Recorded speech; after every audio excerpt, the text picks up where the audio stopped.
إن الحمد لله نحمده ونستعينه ونستغفره ونؤمن به ونتوكل عليه ونعوذ بالله من شرور أنفسنا ومن سيئات أعمالنا من يهده الله فلا مضل له ومن يضلل فلا هادي له وأشهد أن لا إله إلا الله وأشهد أن محمدا عبده ورسوله أما بعد فإن خير الحديث كتاب الله وخير الهدي هدي محمد صلى الله عليه وسلم وشر الأمور محدثاتها وكل محدثة بدعة وكل بدعة ضلالة وكل ضلالة في النار.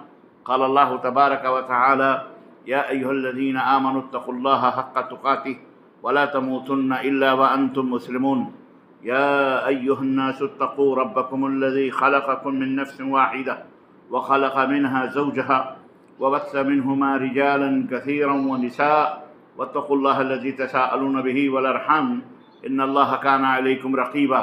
يا أيها الذين آمنوا اتقوا الله وقولوا قولا سديدا يصلح لكم أعمالكم ويغفر لكم ذنوبكم ومن يطع الله ورسوله فقد فاز فوزا عظيما. اللهم صل على محمد وعلى آل محمد كما صليت على إبراهيم وعلى آل إبراهيم إنك حميد مجيد. اللهم بارك على محمد وعلى آل محمد كما باركت على إبراهيم وعلى آل إبراهيم إنك حميد مجيد. تمام قسم کی حمد و ثنا، کبریائی اور بڑائی اس اللہ عز و جل کے لیے لائق و زیبہ ہے جس نے ہمیں اور آپ کو پیدا فرمایا، اور بیش بہا درود و سلام اس ذات مبارکہ مطہرہ پر جن کا نام نامی اسم گرامی احمد مجتبیٰ محمد مصطفیٰ صلی اللہ علیہ وسلم.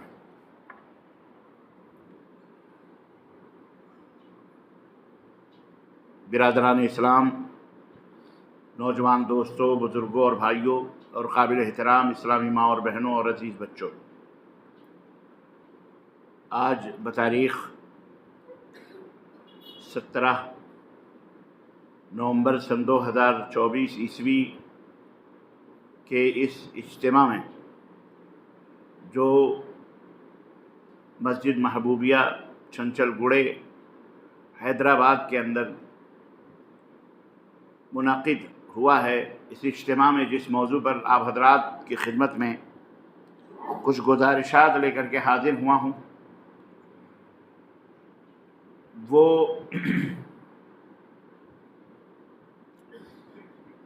ایک ایسی سورہ مبارکہ کے اوپر میں نے اپنا موضوع رکھا ہے جسے مسلمان کا ہر بچہ تقریباً یاد رکھے ہوئے ہے اور جسے ہر بچے کو وہ سورہ مبارکہ یاد ہے. وہ سورہ مبارکہ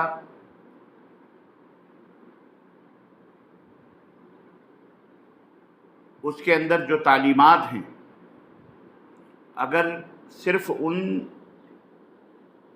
تعلیمات کو ہی ہم اپنی زندگی کے اندر نافذ کر لیں اور اس کے مطابق اپنی زندگی کو بنا لیں تو ہماری جو کمیونٹی ہے، ہمارا جو معاشرہ ہے، ہمارا جو سماج ہے،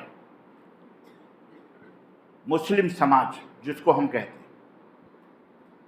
مسلم معاشرہ، وہ انشاءاللہ تبارک و تعالی نیک اور صالح ہو سکتا ہے. وہ سورہ مبارکہ آپ کو بھی یاد ہے، ہم کو بھی یاد ہے.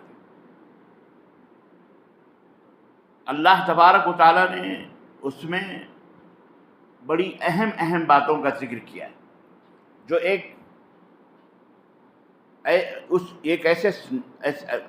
ایک معاشرے کو اللہ کا محبوب اور اللہ کا پسندیدہ معاشرہ بنا سکتا ہے.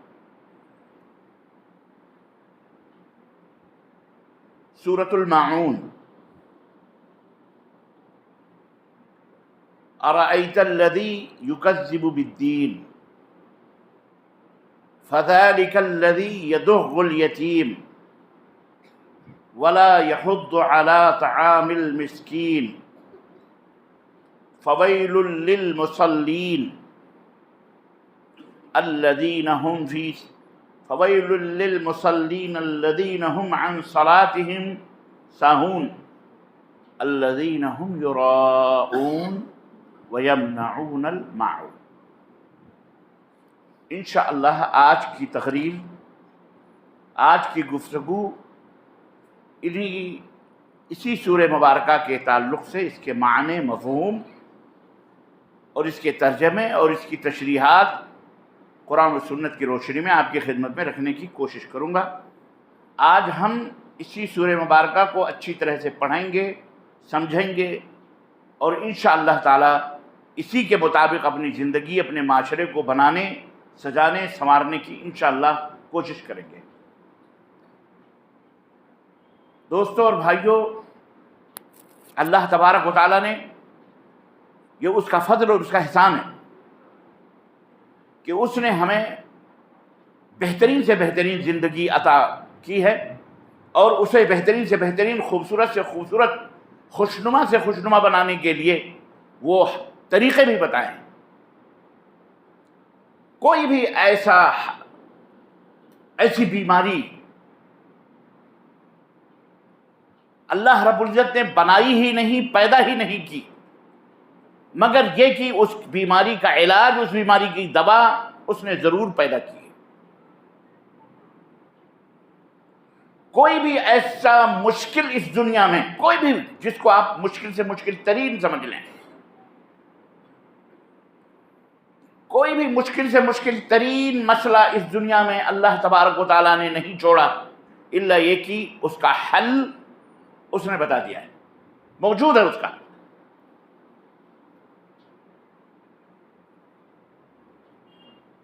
آپ سوچ رہے ہوں گے اگر ایسی بات ہے تو پھر ہم بہت سارے مشکلات میں گھرے ہوئے ہیں،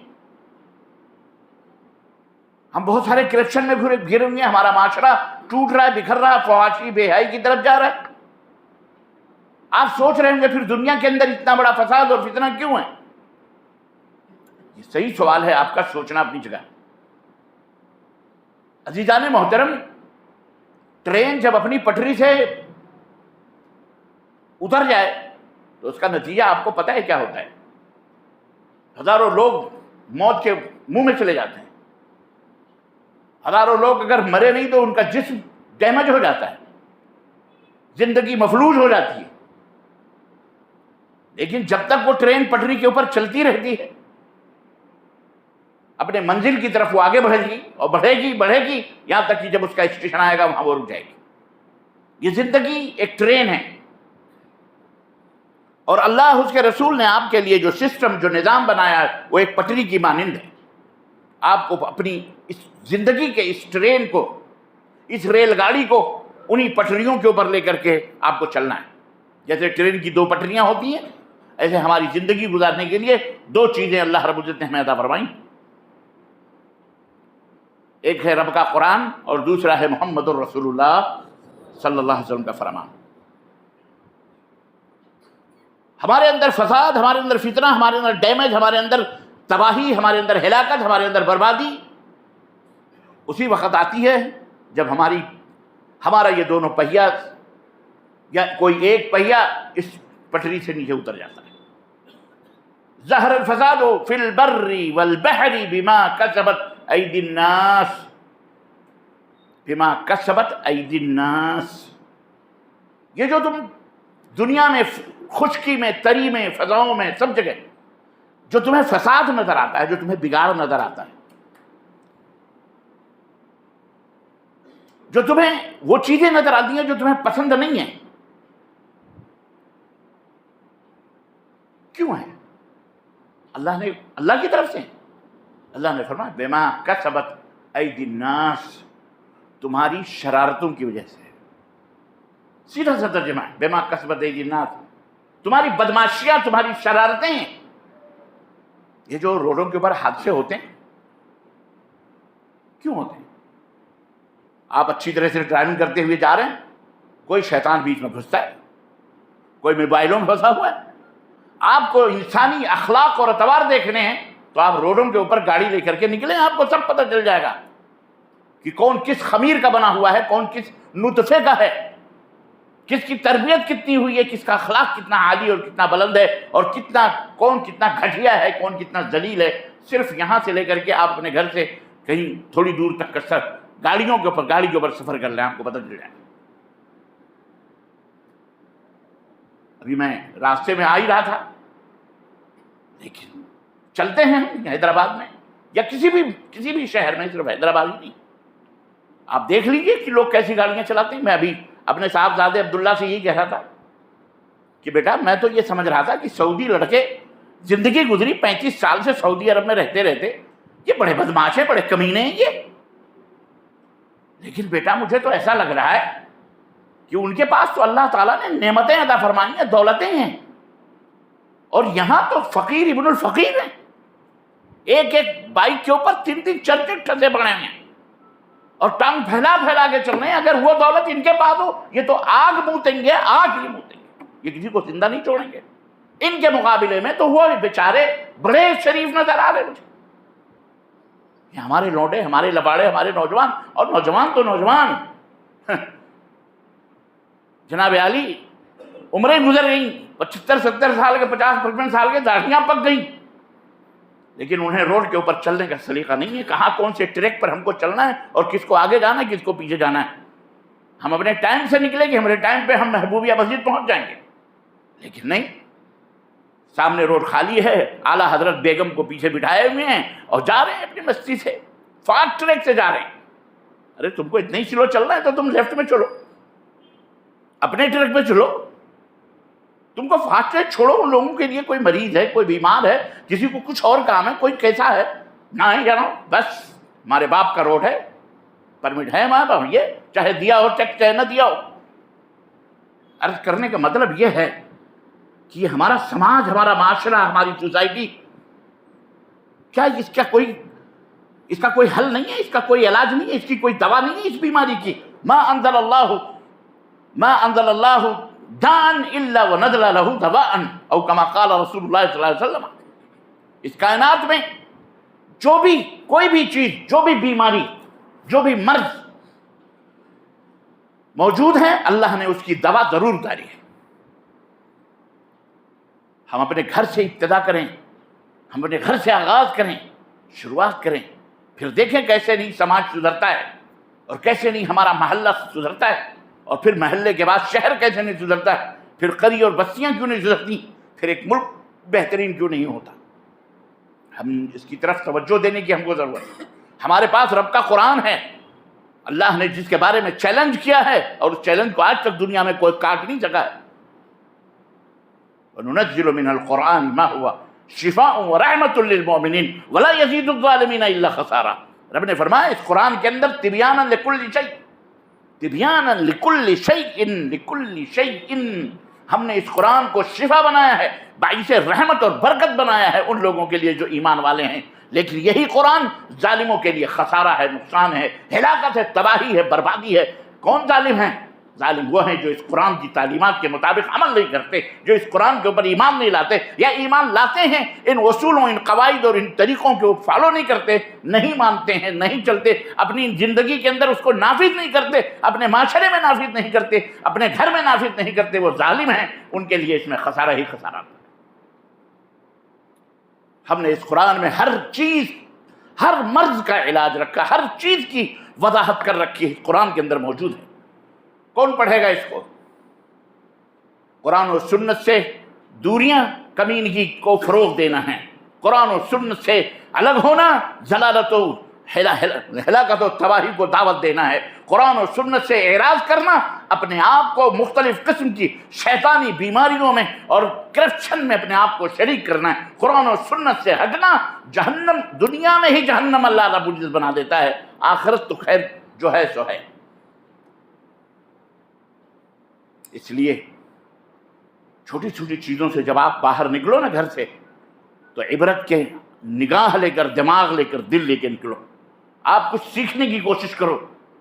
کسی اہل علم سے کسی نے پوچھا، یا کسی نے کہا، شیخ سعدی ایک فارسی کے بہت بڑے شاعر تھے، بہت بڑے ادیب تھے، ان سے کسی نے پوچھا کہ آپ کو حکمت کہاں سے ملی، اتنی بڑی عقل مندی کی باتیں آپ کر رہے ہیں، یہ عقل کی باتیں کہاں سے آئیں؟ تو کہا بیوقوفوں سے۔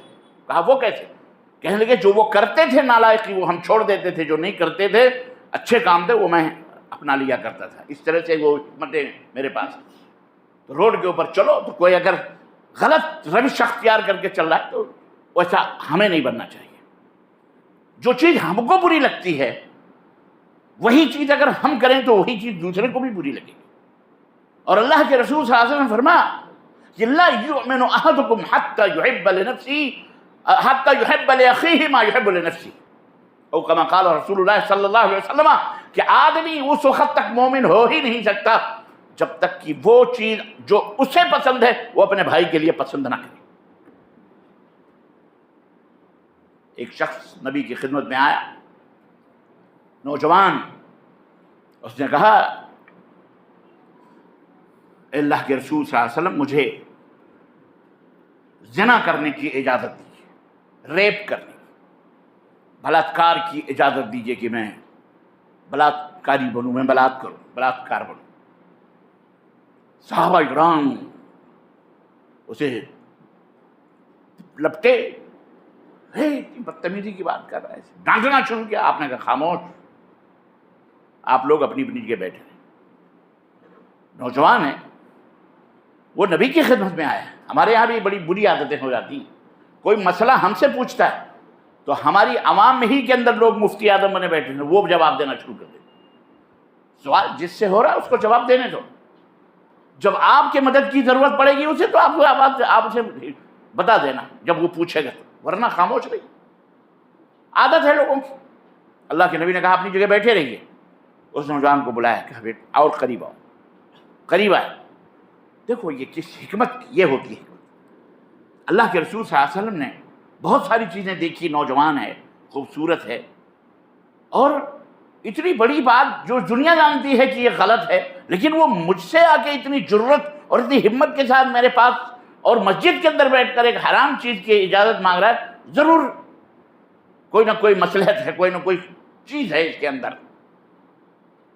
اور ایک بات اصل بھی ہے، جو زیادہ غصہ کرتا ہے، جو زیادہ کسی چیز کے اوپر جذباتی ہوتا ہے، وہ بہت جلدی سدھرتا بھی ہے۔ جو گھننے قسم کے لوگ ہوتے ہیں، گائے بھی گابھن، بیل بھی گابھن، چپ چاپ کرتا رہتا ہے، وہ جلدی سدھرتا نہیں ہے۔ اور جو لڑ پڑتا ہے، جو آپ سے بحث کرتا ہے، جو آپ سے سوال کرتا ہے، تو یہ سمجھ لو کہ یہ راہ ہدایت کے اوپر ایک نہ ایک دن ضرور آنے والا ہے، آج نہیں تو کل آ جائے گا۔ یہ علامت ہے۔ مجھ جیسا شخص جو وہابی، اگر ہمیں یہ بتایا گیا تھا کہ وہابی کا اگر سایہ پڑ جائے تو نہانا واجب ہے، میرے بھائی اہل حدیث ہو گئے اور میں دارالعلوم کے اندر پڑھتا رہا، یہ کہا گیا تیرے بھائی سارے کافر ہیں، ان سے رابطہ ناپتا نہیں ہوگا۔ میں نے لیٹر لکھے کہ تم لوگ کافر ہو۔ جتنا جو سخت ہوتا ہے، مصافحہ کرنے سے نکاح ٹوٹ جاتا ہے محترم، اگر وہابی سے مصافحہ کرے نکاح ٹوٹ جاتا ہے۔ آج بھی بہت سارے مولوی دعوت دیتے ہیں آپ کو، تشدد، نفرت، عداوت۔ وہابی بولے تو کافر سے بھی بدتر ہے جناب علی، وہ شرابی زانی اچھا ہے۔ ایک مولوی کی تقریر وائرل ہو رہی ہے واٹس ایپ، فیس بک کے اوپر، وہ کیا کہہ رہا ہے؟ کہہ رہا وہابی خانہ کعبہ کا طواف کرتے ہوئے، خانہ کعبہ کا بولو طواف کرتے ہوئے مر جائے تو جہنم میں جائے گا، اور سنی اگر رنڈی کے کوٹھے پہ مر جائے تو وہ جنت میں جائے گا۔ اللہ اسے ہدایت عطا فرمائے، اللہ اسے ہدایت عطا فرمائے۔ ہم تو اللہ سے نا امید تو نہیں ہے نا۔ مجھ جیسا خبیث النفس شخص، بریلویت دیوبندیت کے اندر ڈوبا ہوا شخص، شرک اور بدعت، یہ ہاتھ چومنے والے، یہ گھٹنے چومنے والے لوگ ہاتھ جوڑے ہوئے ڈانٹ دو تو ان کو کپی پڑ جائے، کیونکہ جو اللہ سے نہیں ڈرتا وہ ہر چیز سے ڈرتا ہے، اور جو اللہ سے ڈرتا ہے وہ کسی سے نہیں ڈرتا ہے۔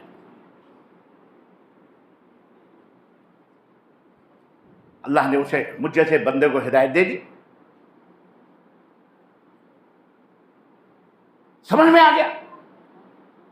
تو یہ طبیعت ایسی ہوتی ہے، لیکن اگر وہی بات میں اگر ہاں یہ بھی صحیح ہے، بھی صحیح ہے، یہ بھی صحیح ہے، وہ بھی صحیح ہے، تو بھی صحیح ہے. ایسا آدمی نہیں سدھرتا، وہ درمیانی میں رہتا ہے، نہ مرد ہوتا ہے نہ عورت ہوتا ہے، وہ بیچ بیچ کا رہتا ہے. جہاں جیسا مارا ویسے گلاٹی مار لیتا ہے، ادھر سے بھی ادھر سے بھی. اللہ اسے ہدایت عطا فرمائے. ترنگی چھوڑ دے ایک رنگ ہو جا، سراسر موم یا تو سنگ ہو جا.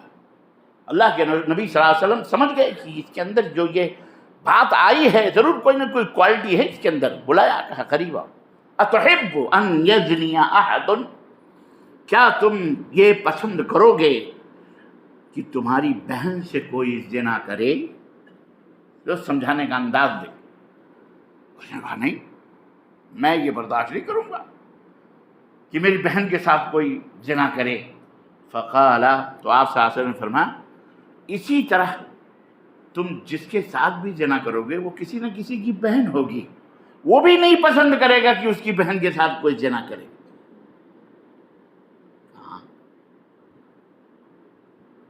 اللہ کے نبی نے فرمایا اب ایک بات کہی ختم ہو گئی، لیکن آپ نے مثالیں دی. کیا تم پسند کرو گے تمہاری خالہ کے ساتھ کوئی زنا کرے؟ کہا نہیں.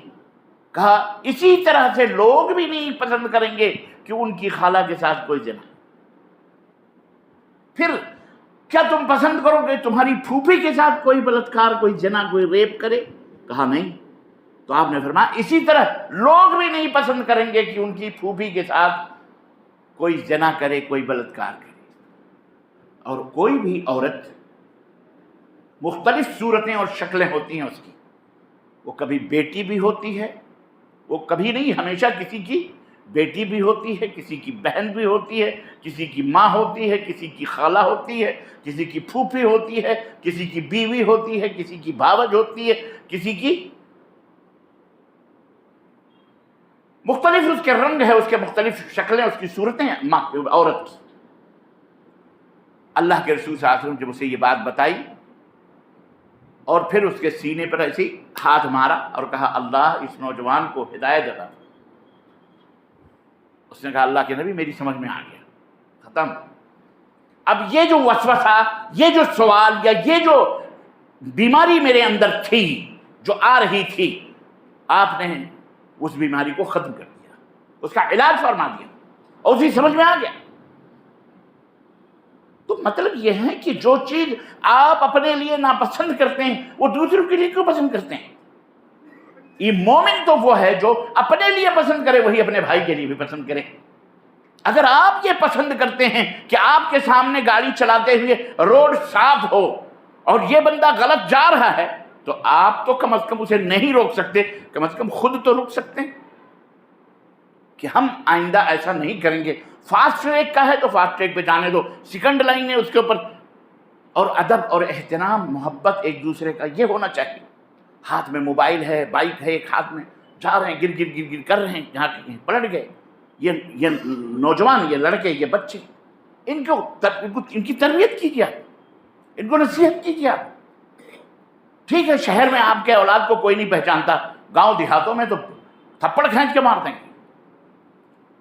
تو عرض کرنے کا مطلب یہ ہے عزیزان ملت اسلامیہ کہ ہم بحیثیت مسلمان، ہم عام مخلوقات کی طرح نہیں ہیں، عام انسانوں کی طرح نہیں، ہماری کوالٹی الگ ہے. اللہ رب العزت کا شکر ادا کیجیے کہ اللہ نے آپ کو اسلام جیسی نعمت سے نوازا ہے. آپ کو غلط اور صحیح کے درمیان تمیز کا ملکہ موجود ہے.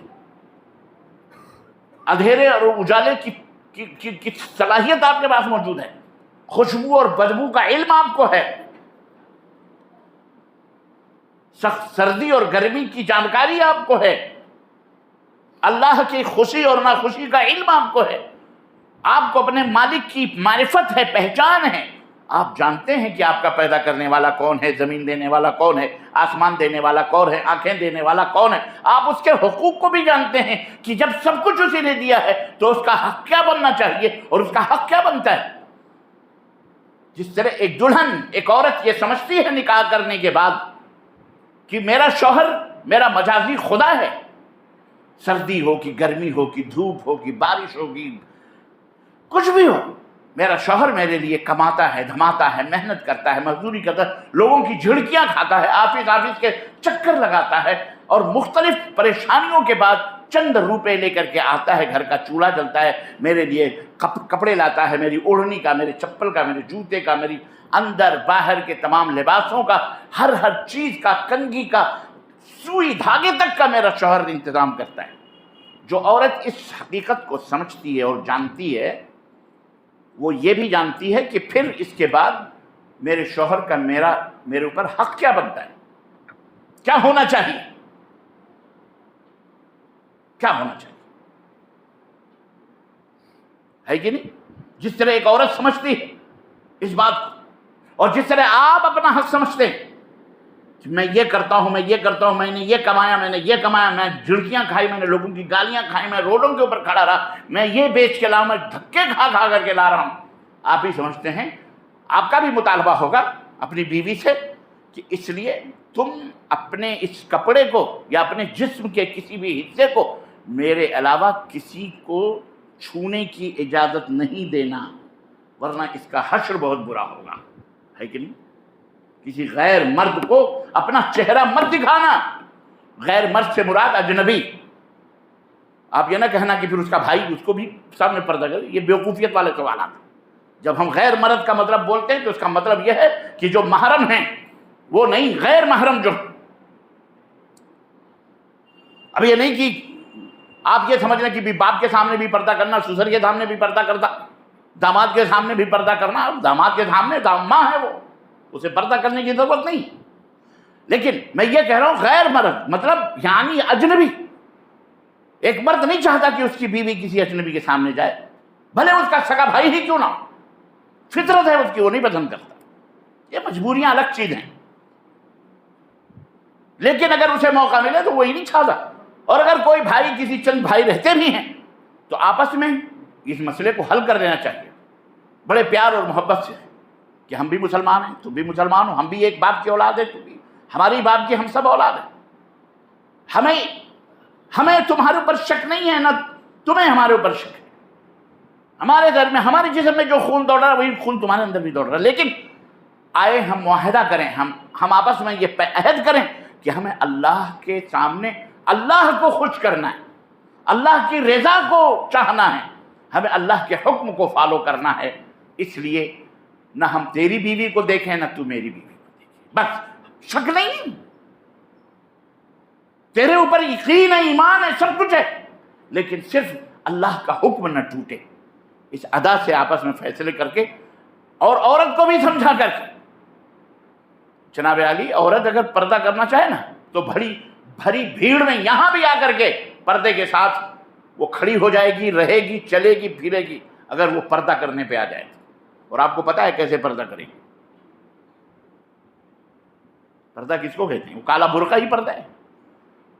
اما جو چادر وہ اوڑھتی ہے، جو دوپٹے وہ اوڑھتی ہے، کسی کے سامنے بھی دوپٹے اوڑھ کر کے وہاں بیٹھ کر کے اپنا بزنس بھی کر سکتی ہے، تجارت بھی کر سکتی ہے، امن اور شانتی کے ماحول میں سفر بھی کر سکتی ہے، ادھر سے ادھر جا سکتی ہے، وہ کر سکتی ہے، خرید و فروخت بھی کر سکتی ہے، بازار بھی جا سکتی ہے، لین دین بھی کر سکتی ہے، سب پردے کے ساتھ۔ لیکن ہم کیا ہیں؟ ہم نے بات کا بتنگڑ بنایا ہوا ہے۔ پردہ وہی ہو جو کالا برقع ہو، پردہ وہی ہو جو فلانا ہو، پردہ وہی، ایسا نہیں ہے۔ ہم نے ایک غیر اسلامی اللہ اور اس کے رسول کے علاوہ جو دستور ہیں، قوانین ہیں، ہم نے ان کو فالو کرنا شروع کیا، ہمارے دماغوں میں وہ بٹھا دیا گیا۔ اس لیے یہ بہت ضروری ہے کہ ہم اس بات کے اوپر بھی غور کریں کہ ہمارے سماج اور معاشرے کے اندر جو کرپشن، جو بیماریاں ہیں، زناکاریاں جو بڑھ رہی ہیں اور بدکاریاں جو ہیں، اس کا ایک سبب یہ بھی ہے، وہی ایک سبب ہے کہ ہماری زندگی کی جو ٹرین ہے، جو ریل گاڑی ہے، وہ پٹری سے ہٹی ہے۔ گھر چھوٹا ہو یا بڑا ہو، آپ اللہ کے حکم کی فرمانبرداری کریں گے، اللہ اس کا ڈبل گھر آپ کو عطا فرمائے گا۔ کر کے تو دیکھیے، ہم غریب ہیں اور حرامزادے بھی ہیں، مشکل یہاں ہے، مشکل یہاں ہے، ہم غریب بھی ہیں اور حرامی پنا بھی کرتے ہیں۔ ہم غریب ہیں لیکن رذیلوں کی حرکتیں کرتے ہیں۔ ارے غریب ہونا یہ عیب نہیں ہے۔ اللہ کے رسول صلی اللہ علیہ وسلم نے فرمایا، اگر کوئی شخص اپنے گھر میں صحت مند ہے، کوئی بیماری میں مبتلا نہیں ہے، اور اس کے پاس ایک صحت مند ہے اور اس کے پاس ایک دن کی ایک ٹائم کی خوراک ہے، ایک ٹائم کی غذا ہے کھانے کی، شام کی ہے، رات کا کھانا ہے اور صحت مند ہے، کل کا اس کے پاس نہیں ہے، اللہ کے نبی صلی اللہ علیہ وسلم فرماتے ہیں کہ دنیا کا انتہائی خوش نصیب آدمی. اور آج ہم بڑے بڑے گھر رکھے، 4 نہیں 10 ہاتھیاں بھی ڈال دیں.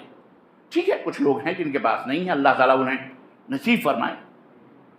کچھ لوگ ہیں جن کے پاس 10 بائی 10 کا کمرہ ہے، سندر سب رہتے ہیں، لیکن اس میں بھی رہنے کے جو سلیقے ہیں، اگر آپ اس سلیقے مندی کے ساتھ رہیں انشاءاللہ تبارک و تعالیٰ آپ کامیاب ہیں، کر سکتے ہیں، کوئی مشکل نہیں ہے. عرب کی عورتیں اس دور کے اندر بھی جناب علی وہ باہر نکل کر باقاعدے 100 50 اپنی بکریاں چراتی ہیں اور حجاب کے ساتھ چراتی ہیں. آپ سب حج کرنے جا رہے ہو، عمرہ کرنے جاتے ہو، دیکھتے ہو کہ بیٹھی رہتی ہیں، ہاتھوں میں گلوز بھی ہوتے ہیں، نقاب بھی ہوتے ہیں، اور بیٹھ کر کے پورا بزنس بھی کرتی ہیں، تجارت بھی کرتی ہیں. ایئرپورٹوں کے اوپر ہی سے آپ کا مشاہدہ شروع ہوتا ہوگا کہ پہلے وہ عورتیں نظر نہیں آتی تھیں اور اب تو جناب علی ایئرپورٹوں کے اوپر، کاؤنٹروں کے اوپر سعودی عورتیں بیٹھ کر کے آپ کے باقاعدے ویریفائی کرتی ہیں، ایگزٹ اور انٹری مارتی ہیں، سب کچھ کر رہی ہیں. حجاب کے ساتھ کریں، پردے کے ساتھ کریں.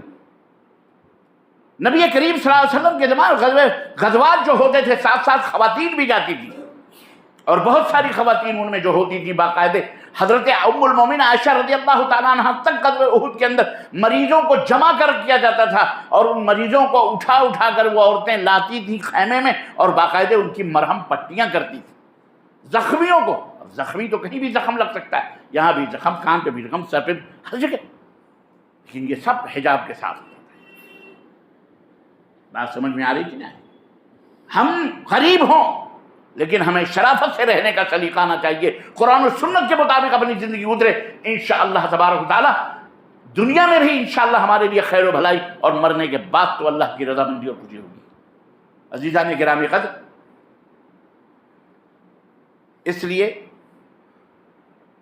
ہمارے معاشرے کے اندر جو کچھ بھی بیماریاں، جو کچھ بھی فتنے اور فساد ہیں، یہ آپ کسی کو الزام نہ دیں.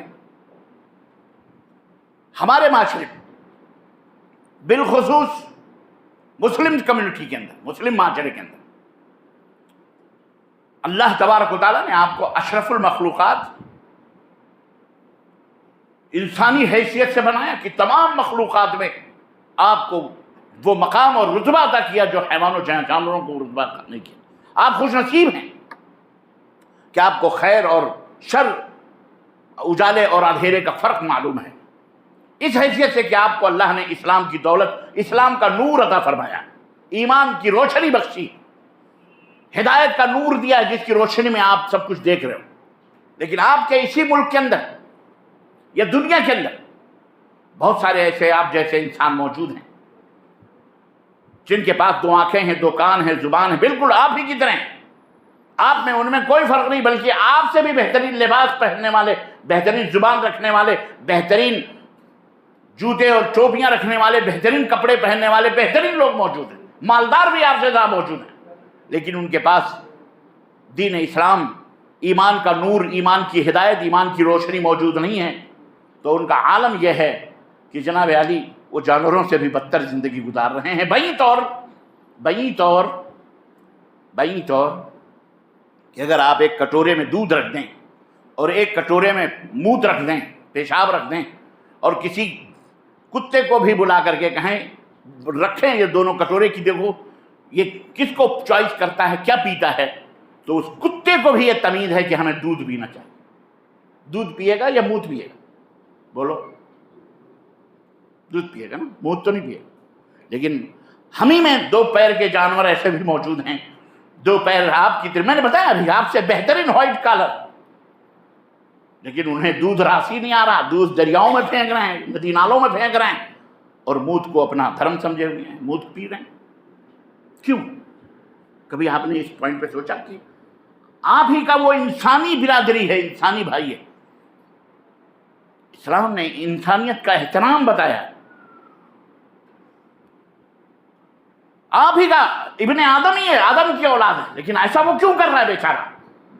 آپ اس کے اوپر ہنسے نہیں، آپ اس کے اوپر افسوس کریں، کاش یہ اسلام سمجھتا، دین اسلام کو سمجھتا، لیکن وہی موت پی پی کے وہ اسلام کو گالی بھی دیتا، اللہ کو بھی گالی دیتا، نہ اپنے مالک۔ اما جو اولاد اپنے باپ کو نہ سمجھے اور اس کی عزت نہ کرے، اس کی وقار اور اہمیت نہ سمجھے، الٹا اس کو مارے، اس اولاد کو اولاد کہتے ہیں۔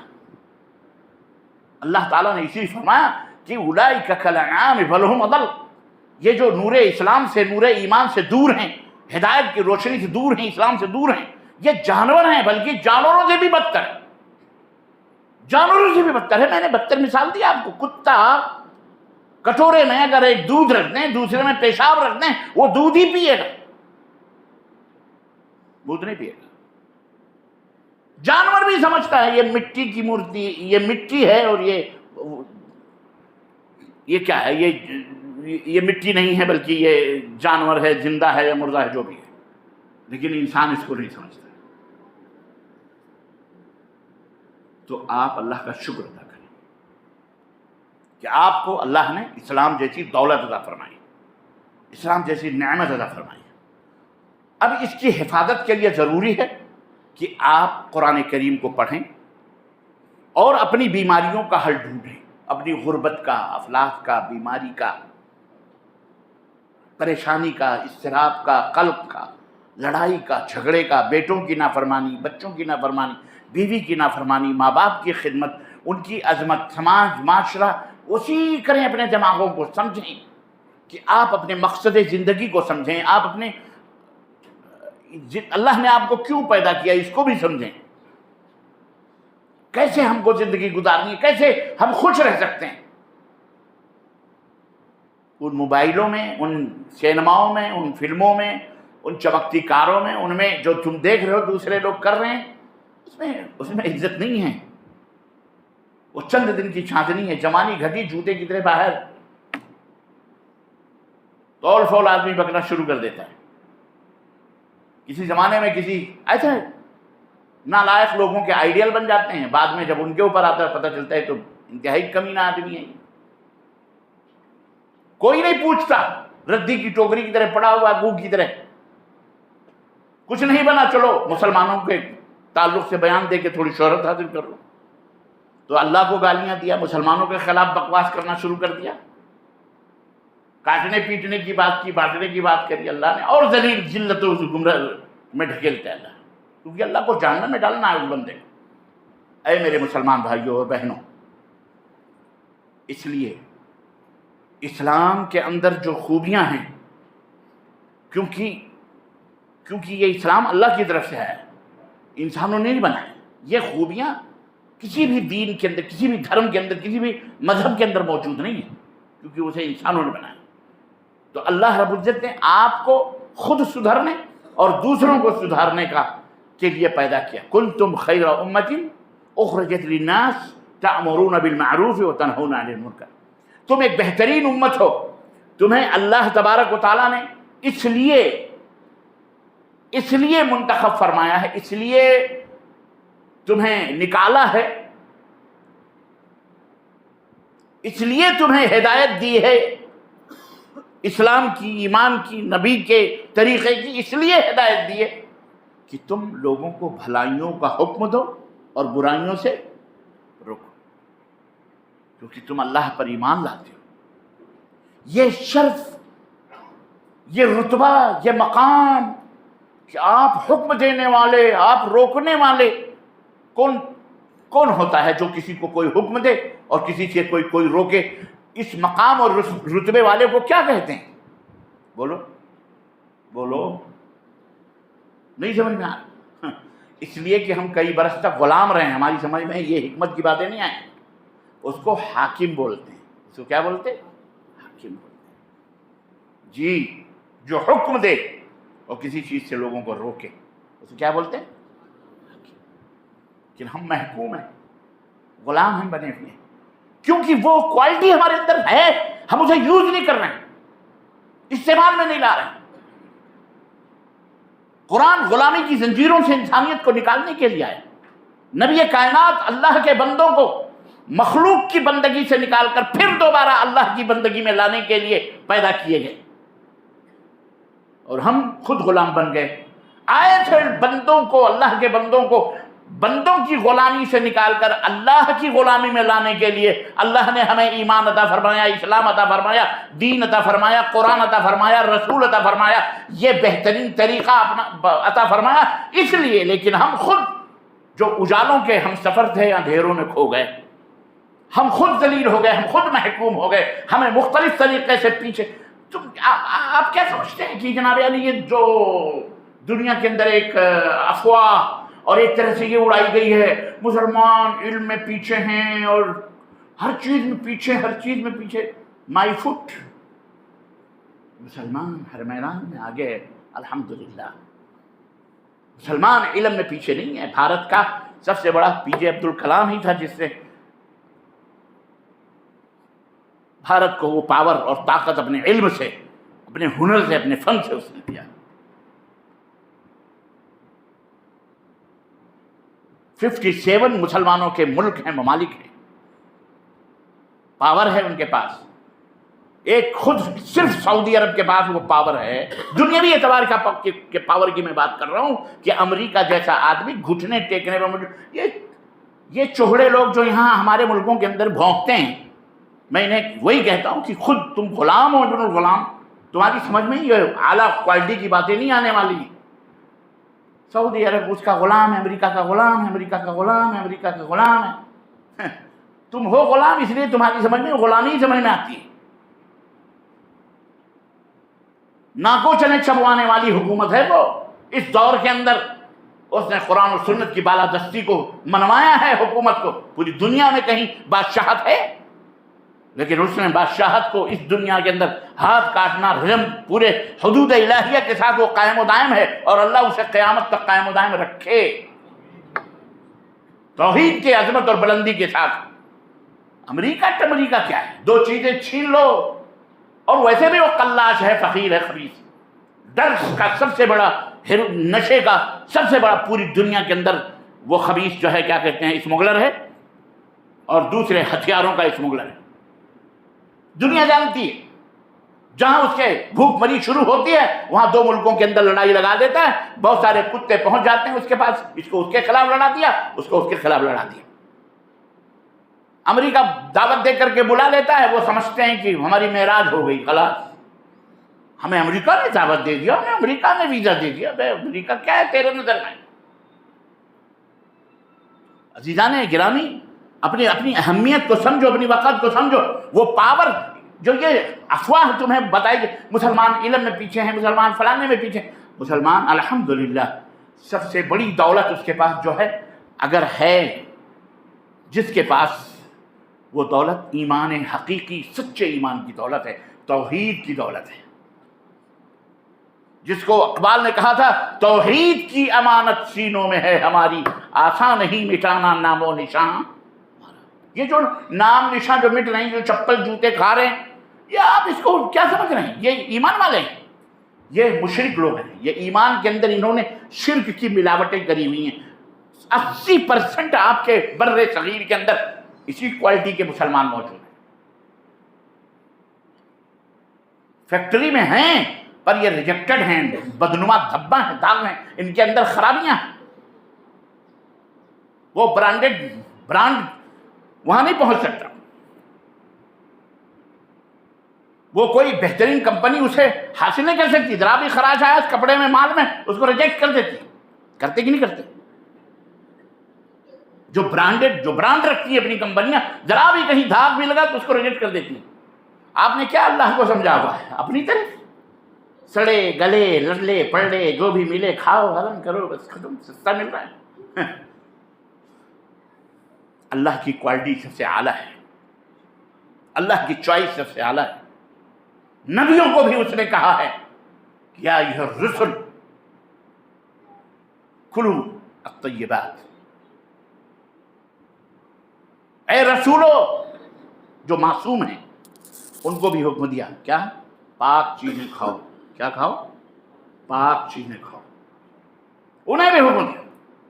یہی نہیں، اللہ کے نبی صلی اللہ علیہ وسلم جو تمام سید الانبیاء ہیں، انہیں بھی اللہ تبارک تعالیٰ نے کیا فرمایا؟ لئن اشرکت، 11 نبیوں کا تذکرہ کیا، اس کے بعد کہا لئن اشرکت لیحبطن عملک، میرے حبیب اگر آپ نے بھی شرک کیا میرے ساتھ تو ہم آپ کے بھی اعمال برباد کر دیں، ختم، تاکہ نبوت چھین لی جائے گی، نبوت چھین لی جائے گی۔ جبکہ اللہ کے نبی شرک کرے تو ہم کس کھیت کے مولی ہیں جو صبح شام دوپہر بغیر چادر چومے، بغیر درگاہی حاضری دیے، بغیر عود بتی کرے، بغیر یا علی توڑ دشمن کوالٹی ہے یہ، کھلاؤ تم، پلاؤ تم، سر سے لے کے پیر تک اپنے بیوی کا انتظام کرو تم، اور صبح اٹھنے کے بعد تمہاری بیوی تمہارے نام کے علاوہ پڑوسی کا نام لے، ہے ڈبلو کے ابا، آپ کا کلیجہ اتنا بڑا ہو جائے گا؟ بولو، سب کچھ دیں آپ اور پڑوس میں جا کر کے عبداللہ عبد الرحمن کے ابا سے کہیں گے میرے لیے چولی لے آنا، میرے لیے ساکس لے آنا۔ آپ کو کسی نے خبر دی، یار تیری بیوی تو فلانے سے پتہ نہیں کیا کیا منگا رہی تھی، آپ زندہ ہیں، سب کچھ ہے آپ کے پاس، مالدار ہیں، سب دے سکتے ہیں، ایک اشارے پر آپ نے سب کچھ دیا ہے، باوجود اس کے وہ پڑوس میں جا کر کے مانگتی ہے کسی غیر مرد سے، آپ کو بولو غصہ آئے گا کہ نہیں آئے گا؟ بولو، کیوں نہیں بول رہے ہو؟ یہ بیوی ہوگی؟ نہیں، بڑی خوبصورت ہے، بڑی اطاعت شاعر ہے، صبح شام سر میں تیل پیر میں دبانا اور خدمت کرنا، بڑا اچھا کھانا پکاتی ہے، بہت زبردست،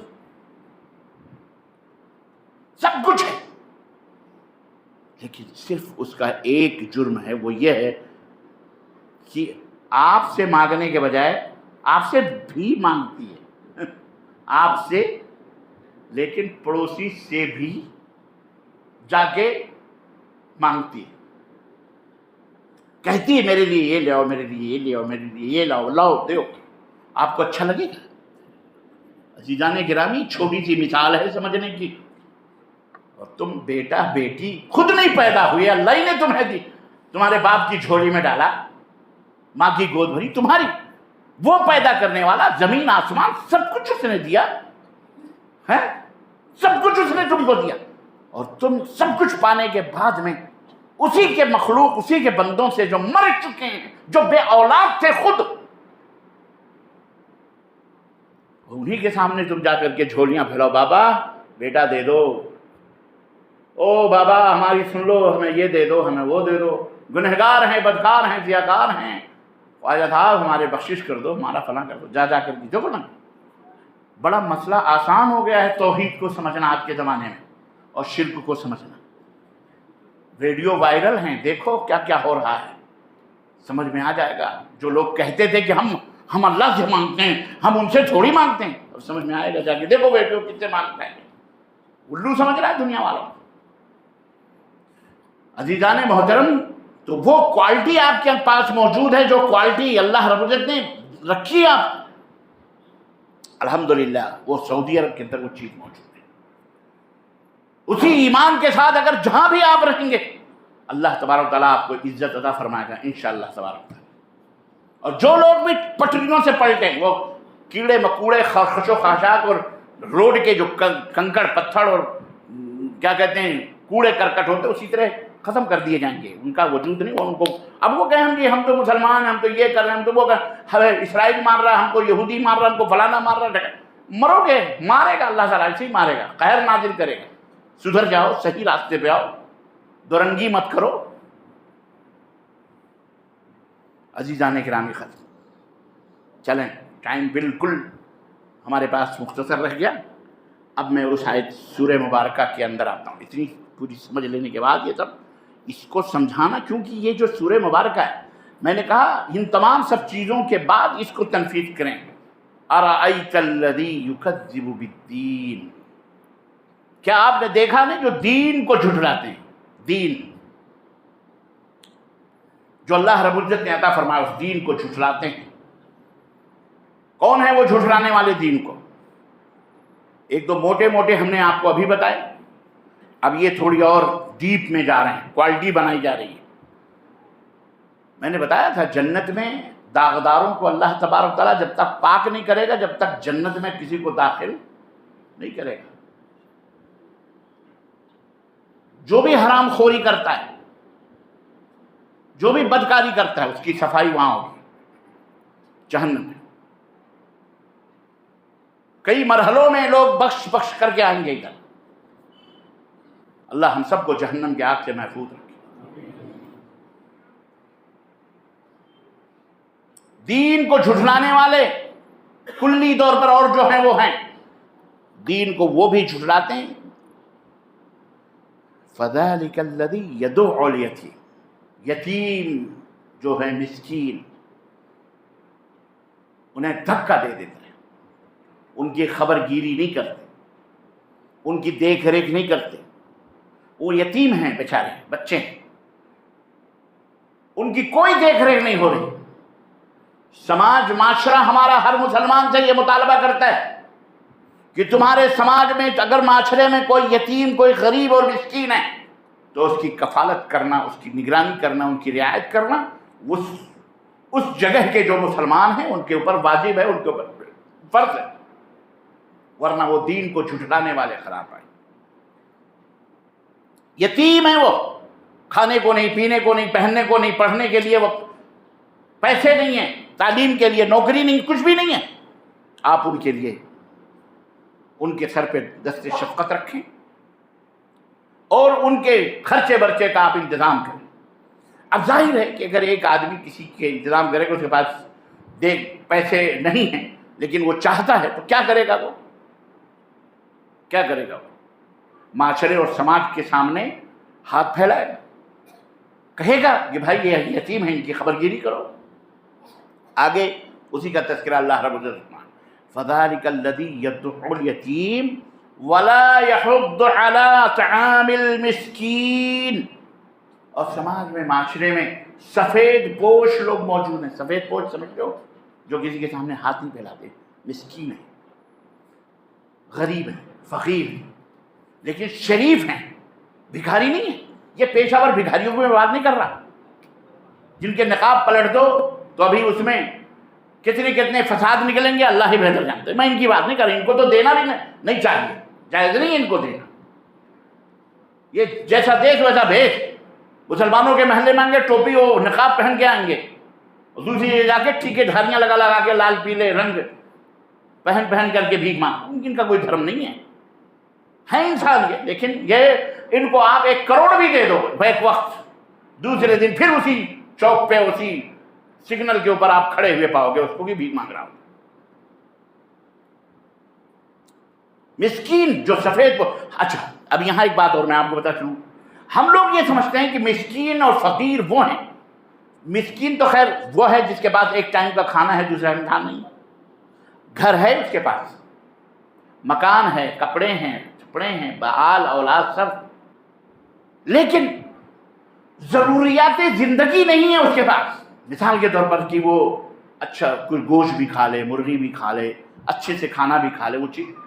فقیر، یہ مسکین تو وہ ہے جس کے پاس ایک ٹائم کا کھانا، دوسرے ٹائم نہیں۔ فقیر وہ ہے جس کے پاس ہے لیکن ضروریات زندگی نہیں ہے، علاج کے لیے پیسے نہیں ہیں، بجلی کا بل جمع کرنے کے لیے پیسے نہیں ہیں، پنکھا نہیں ہے اس کے پاس ٹیلی فون نہیں ہے اس کے پاس، مطلب جو ضروریات ہیں زندگی کے، ادھر ادھر آنے جانے کے لیے، سفر کرنے کے لیے کرایہ نہیں ہے، بھاڑا نہیں ہے، کہاں جائے وہ فقیر؟ ہمارے یہاں انڈیا اور پاکستان اور بنگلہ دیش برصغیر جو بھی ہے، ان کی ذہنیت کیا ہے معلوم آپ کو؟ وہ یہ سمجھتے ہیں کہ فقیر اور مسکین جو ٹاٹ کے کپڑے پہنا ہوا ہو اور ملچ کلچ ہو اور در بدر ادھر ادھر بھیک مانگ، وہی فقیر اور مسکین۔ غلط بات ہے، یہ غلط بات ہے۔ وہ بھی فقیر ہو سکتا ہے جس کے پاس بائک ہے، جس کے پاس 4 ویلر ہے، 3 ویلر ہے، جس کے پاس 2 ویلر، وہ بھی فقیر ہو سکتا ہے جس کے پاس گھر ہے، بجلی ہے، پنکھا ہے، سب ہے، جس کے پاس سب ہے، لیکن اس کے پاس پنکھا بجلی بل جمع کرنے کے لیے پیسے نہیں، بچوں کو پڑھانے کے لیے پیسے نہیں۔ اللہ تبارک و تعالیٰ چاہتا ہے کہ اے مسلمانوں کے سماج اور معاشرے، مسلم معاشرے کے لوگوں، تمہیں اس کی کفالت کرنی ہے، تم اس کی مدد کرو۔ وَلَا يَحُضُّ عَلَىٰ طَعَامِ الْمِسْكِينِ، وہ بھی دین کو جھٹلاتا ہے جو امیروں کو غریبوں کی مدد کرنے پر ابھارتا بھی نہیں ہے۔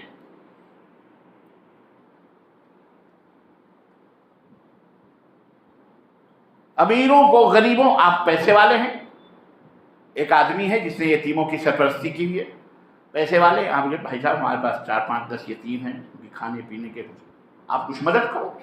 آپ یہ نہ سوچو کہ یہ گناہ ہے، یہ جرم ہے، یہ غلط بات ہے، آپ کو ضرورت نہیں ہے، لیکن آپ کے ذریعے سے وہ یتیم پلتے ہیں، اس لیے یہ معاشرے کے اندر یہ سسٹم اور یہ نظام ہونا چاہیے کہ معاشرے کے لوگ ایسا کوئی قانون بنائیں، ایسا کوئی ذمہ داری بنائیں کہ پیسے جمع کریں کہ اس سے یتیموں کی، بیواؤں کی، غریبوں کی مدد ہوگی، ان کے اسکالرشپ جائیں گے، ان کے کوئی بھی ضرورت مند ان کے لیے باقاعدہ وہ سسٹم نے بنایا۔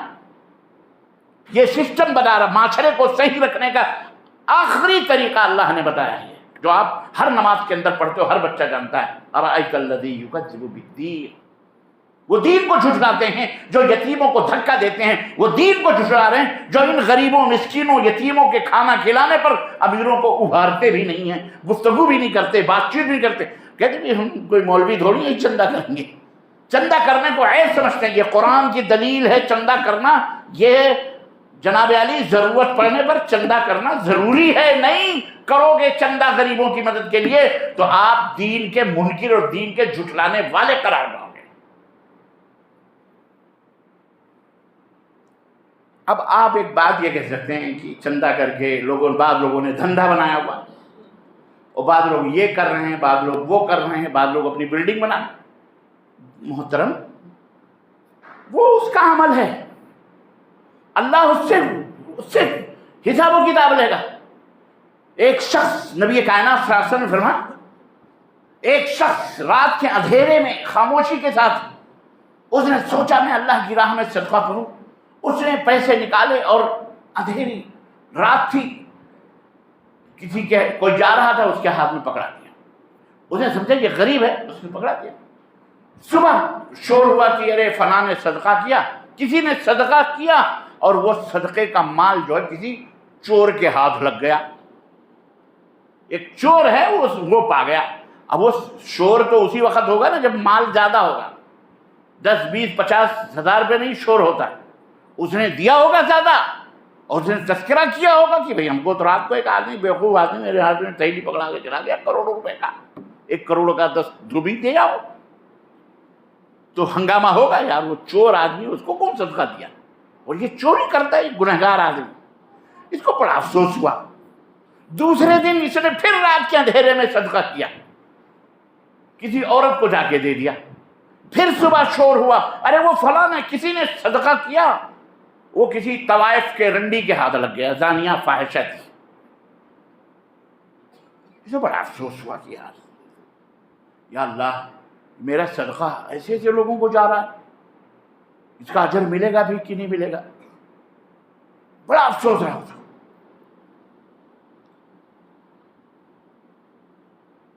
تیسرے دن پھر اسے نے صدقہ کیا، اندھیرے کسی کو پتہ نہیں چلا۔ صبح شور ہو گیا، کسی نے صدقہ کیا، اور ہمارے شہر کا سب سے بڑا کروڑ پتی اس کو صدقہ دے کے چلا گیا۔ ابھی اور پریشان ہوا کہ میرے تو تینوں ضائع ہو گئے، ایک چور آپ کو مل گیا، ایک فاحشہ زانیہ کو مل گیا، اور وہ مالدار سیٹھ صاحب تک پہنچ گیا۔ تو اس نے، اللہ تعالیٰ نے اسے رات کو خواب میں اس نے دیکھا کہ کوئی کہنے والا اس سے یہ حدیث ہے صحیح بخاری کی، کوئی میں کہانی نہیں بتا رہا ہوں، اللہ کے رسول صلی اللہ علیہ وسلم نے فرمایا کہ خواب میں اللہ رب العزت نے اسے دکھایا کہ کہنے والا کہہ رہا ہے، اللہ کے بندے تو افسوس نہ کر، تو نے جو بھی اللہ کی راہ میں خرچ کیا ہے تجھے اس کا بدلہ اللہ نے دے دیا ہے، وہ اللہ کو قبول ہو چکا ہے۔ ارے جو چور کو ملا ہے، ہو سکتا ہے یہ صدقہ پا کر کے وہ چوری سے کیا کر لے، توبہ کر لے۔ فاحشہ کو ملا، بھوک کی وجہ سے وہ اپنا جسم بیچ رہی تھی، ہو سکتا ہے اس پیسے کی وجہ سے اس سے توبہ کر لے۔ جس بخیل کو، جس سیٹھ کو ملا ہے وہ بخیل تھا، ہو سکتا ہے اسے غیرت آئے کہ ایک آدمی رات کے اندھیرے میں یوں مال بانٹ رہا ہے اور ایک سیٹھ صاحب میں ہوں کہ میں دن کے اجالے میں بھی کہ ایک چونی بھی کسی کو دینے کے لیے میری روح لرزتی ہے، نہیں دیتا ہوں، تو اسے غیرت آئے اور اللہ کی راہ میں صدقہ کرے، تو فکر مت کر، تیرا مال اللہ تک پہنچ گیا، قبول ہے، اللہ تعالیٰ نے اس کا بدلہ تجھے دے دیا ہے۔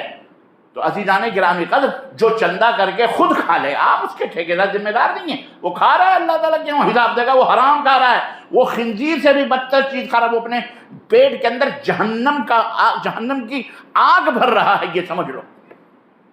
اللہ کے نبی صلی اللہ علیہ وسلم فرماتے ہیں کہ میرے پاس فیصلہ لینے والے دو آدمی آتے ہیں، یہ کہتا ہے یہ مال میرا ہے، دوسرا کہتا ہے میرا ہے، میں کسی کی چرب زبانی دلائل کی بنیاد پر اس کو وہ فیصلہ دے دیتا ہوں جو حقیقت میں مستحق نہیں ہے، لیکن اس کی دلیل قوی ہے، اور میں اسے دے دیتا ہوں تو وہ یہ نہ سمجھے کہ میں نے فیصلہ کر دیا ہے تو وہ چیز اس کے لیے حلال ہے، نہیں، میں اسے جہنم کی آگ کا ایک ٹکڑا دے رہا ہوں۔ سمجھ رہے ہیں نا؟ اللہ اکبر۔ اس لیے وَلَا يَحُضُّ عَلَىٰ طَعَامِ الْمِسْكِينِ، سماج میں غریب لوگ بھی، ضرورت مند لوگ ہیں، صرف عید بقرعید کو نہ یاد کرو، ہمیشہ یاد کرو، سفید پوش ہیں، آپ کے درمیان رہتے بیٹھتے ہیں، کپڑے وائٹ ہیں، سفید ہیں، ماشاءاللہ اچھا، لیکن آپ سے مانگتے نہیں ہیں، آپ سے چمٹ کر کوئی چیز نہیں کہتے ہیں، مسکراتے رہتے ہیں۔ ایسے لوگوں کو کھلاؤ، ایسے لوگوں کی مدد کرو، پیشہ ور بھکاریوں کی ضرورت نہیں ہے، لیکن جو آپ کے محلے میں ضرورت ہے، غیرت عزت نفس ان کو نہیں کہتی کہ میں ان سے کہوں کہ میرے پاس دوائی کے پیسے نہیں، میرا بچہ بیمار ہے، اس کے آپریشن کے پیسے نہیں کہہ سکتا، کیونکہ اس کی گاڑی بھی ہے، اس کا گھر بھی ہے، لوگ کیا کہیں، ہم یہ سوچتے ہیں بہت مالدار ہے، نہیں میرے عزیزو، اس نقطے کو سمجھو میرے بھائی مسلمانوں، میری ماں، میرے بہنوں، میری بیٹیوں، اس حقیقت کو سمجھو۔ سعودی عرب میں کار رکھنے والے بھی بھیک مانگتے ہیں بیچارے، گاڑی ہے، گاڑی پہ بھیک مانگتا ہوں، سب ہے اس کے پاس۔ عید کے دن جب صدقہ فطر تقسیم کرنے کا ہوتا ہے، ہم نے دیکھے، چھوٹے تھے شہر میں، 1 کلومیٹر سے گاڑیوں کی لائن لگی ہوئی ہے صدقہ فطر کی تھیلیاں لینے کے لیے، 1 کلومیٹر تک گاڑیوں کی لائنیں لگی ہیں، کیا لینے کے لیے؟ ایک 2 تھیلی جو چاول کی ملتی ہے، 5 کلو 10 کلو۔ اب آپ کہو گے یار اس کے پاس تو گاڑی بھی ہے اور صدقہ فطر وصول رہا ہے، ہمارے ہاں تو یہ عیب سمجھا جائے گا، نہیں، کوالٹی ہے۔ تو عرض کرنے کے بعد وَلَا يَحُضُّ عَلَىٰ طَعَامِ الْمِسْكِينِ، یہ 2 باتیں ہو گئی، یتیموں کی مدد کرنا، ان کو دھتکارو نہیں، ان کو پھٹکارو نہیں، ان کو دھکے مت دو، ان کو کھلاؤ پلاؤ بٹھاؤ، ان کی رعایت کرو۔ نمبر 2، ان کی مدد کے لیے جو لوگ کوشش کرتے ہیں ان کی بھی مدد کرو۔ فَوَيْلٌ لِّلْمُصَلِّينَ، ویل ہے ان کے لیے جو نماز پڑھتے ہیں۔ اللہ، کیا پڑھتے ہیں؟ نماز پڑھتے ہیں، ان کے لیے ویل ہے، ویل۔ اللہ کے نبی صلی اللہ علیہ وسلم بیٹھے ہوئے تھے، ایک آواز آئی، صحابہ سے پوچھا جانتے ہو یہ آواز کیسی ہے؟ کہ اللہ کے نبی یہ تو بڑی خطرناک آواز ہے۔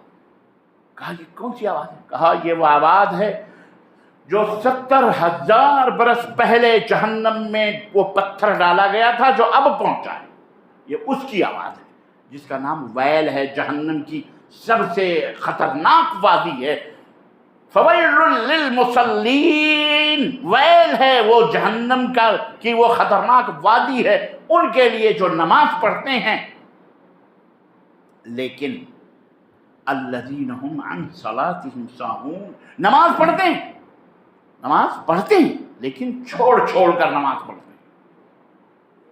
مغرب عشاء کی پڑھی، فجر کی غائب، ظہر اور عصر پڑھی، مغرب اور عشاء گھر میں گزری، فجر غائب، چھوڑ کے جو اپنی نمازوں سے غفلت برتتے ہیں ان کا حشر یہ ہوگا، اور جو پڑھتے ہی نہیں ہیں وہ، اللہ اکبر۔ اے لوگو، یا ایھا الذین آمنوا قوا انفسکم واہلکم نارا، خود کو بھی اور اپنے اہل و عیال کو بھی جہنم کی آگ سے بچاؤ۔ اسلام کی شہادتین کے بعد توحید کے بعد، شہادت کے بعد سب سے پہلا جو رکن ہے اسلام کا وہ ہے نماز۔ جس نے نماز کو ضائع کیا اس نے سب کچھ ضائع کیا۔ رأس الاسلام الصلاۃ، اسلام کا سر جو ہے وہ کیا ہے؟ نماز ہے۔ نماز جس نے کھویا اس نے اسلام کو کھو دیا۔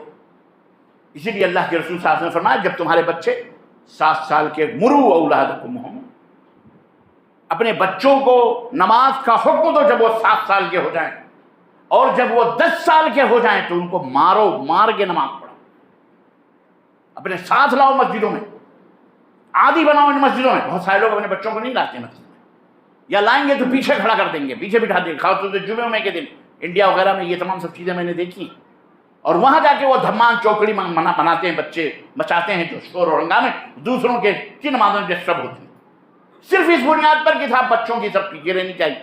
اللہ کے بندے، بچوں کی سب پیچھے رہنی چاہیے جو نابالغ ہیں، لیکن ہوں تو وہ سلیقے آپ نے تمیز تو سکھائی ہو۔ پتہ چلے بدتمیز بچے آپ نے کبھی تربیت نہیں دی، وہ ایک دوسرے کے اوپر چڑھ رہے ہیں، کود رہے ہیں، ہنگامے ہو رہے ہیں۔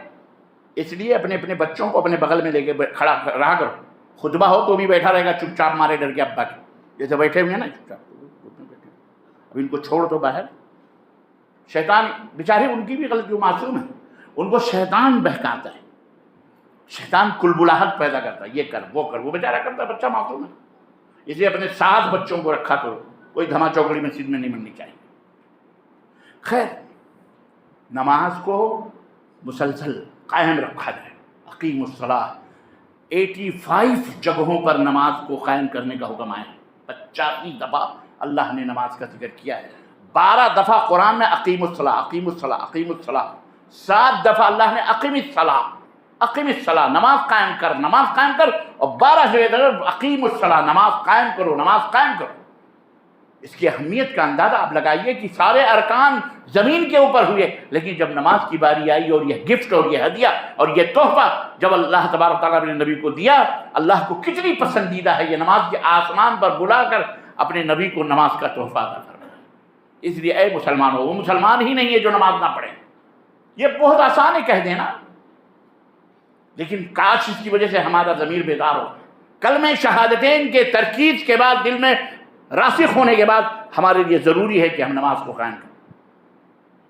فویل للمصلین الذین هم عن صلاتهم ساہون الذین هم یراؤون۔ نماز پڑھتے ہیں، چھوڑ چھوڑ کے پڑھتے ہیں، یا پڑھتے ہیں لیکن دکھاوے کے لیے پڑھتے ہیں، دکھاوے کے لیے پڑھتے ہیں، ان کا بھی حشر وہی ہونے والا ہے، ویل میں۔ اور آخری چیز کتنی ہو گئی؟ کتنی ہو گئی؟ 3 ہو گئی، نہیں 4 ہو گئی بھائی۔ یدعو الیتیم، یتیم کو دھکے مت دو، چندے کرو کس کے؟ یتیموں، مسکینوں، غریبوں کی مدد کے لیے۔ نماز سے غفلت برتتے ہیں، دکھاوے کی نماز پڑھتے ہیں، 4۔ اور 5واں وَيَمْنَعُونَ الْمَاعُونَ۔ عربی میں معون کا لفظ ہے، میں مثال کے لیے ایسی چیزیں کہہ دوں، چھوٹی چھوٹی چیزیں، جیسے ایک زمانے میں ایک گھر میں آگ جلتی تھی تو بچے سے اماں کہتی تھی شام کے وقت، وہ جب فلانے کے گھر میں انگیٹھی جل رہی ہے آگ لے کے آ جائے۔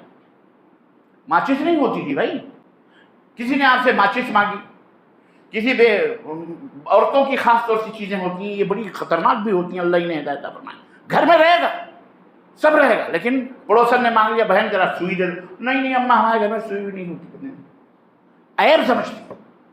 بچے سے کہا جاؤ فلاں آگ لیا، انہیں نہیں ہمارے گھر میں آگ نہیں، ماچس کیلی تک۔ تو یہ چھوٹی چھوٹی چیزیں اللہ تعالیٰ فرماتا ہے جو لوگ وہ بھی دین کو جھٹلاتے ہیں، جو لوگ چھوٹی چھوٹی چیزیں مانگنے پر ایک دوسرے کو نہیں پہنچاتے، نہیں دیتے ہیں۔ آپ کے گھر میں ہے، آپ نہیں دے رہے، وہ بھی دین کو جھٹلانے والا ہے۔ تو سماج اور معاشرے کی کتنی قیمتی باتیں ہیں سدھار کے لیے اور قائم رکھنے کے لیے، جو اللہ نے اس سورہ مبارکہ کے اندر ہمارے لیے بطور نمونہ رکھا ہے۔ عزیزان محترم، نماز کی تو تفصیلات ہیں، بہرحال بہت ساری باتیں رہ گئی ہیں، وہ انشاءاللہ اور بھی موقع آئے گا، کسی موقع پر حاضر خدمت ہوں گا تو اس کی تفصیل بتاؤں گا بہرحال۔ لیکن آج کے لیے اتنا، جتنا بھی کہا ہے اللہ کہنے اور سننے سے زیادہ عمل کرنے کی توفیق عطا فرمائے، اور اللہ عز و جل ہم سب کی حاضری کو قبول فرمائے، اور ہم سب کے گناہوں کو معاف فرمائے، اور اللہ ہمارے گھروں کی، ہمارے سماج معاشرے کی، ہمارے وطن عزیز کی، ہمارے ملک کی، ہمارے دیش کی اللہ حفاظت فرمائے۔ اسے بھی اللہ امن و سلامتی کا گہوارہ بنائے۔ اس کے اندر فتنہ و فساد، کرپشن پیدا کرنے والے جو لوگ ہیں، اللہ انہیں یا تو ہدایت دے یا ان کے وجود سے ہمارے دیش کو پاک فرما دے، انہیں ختم کر دے، نیست و نابود کر دے، ان کی نسلوں کو ختم کر دے مولا۔ آمین یا رب العالمین۔ وصلی اللہ علی نبینا محمد وعلی آلہ وصحبہ اجمعین۔ والسلام علیکم ورحمۃ اللہ وبرکاتہ۔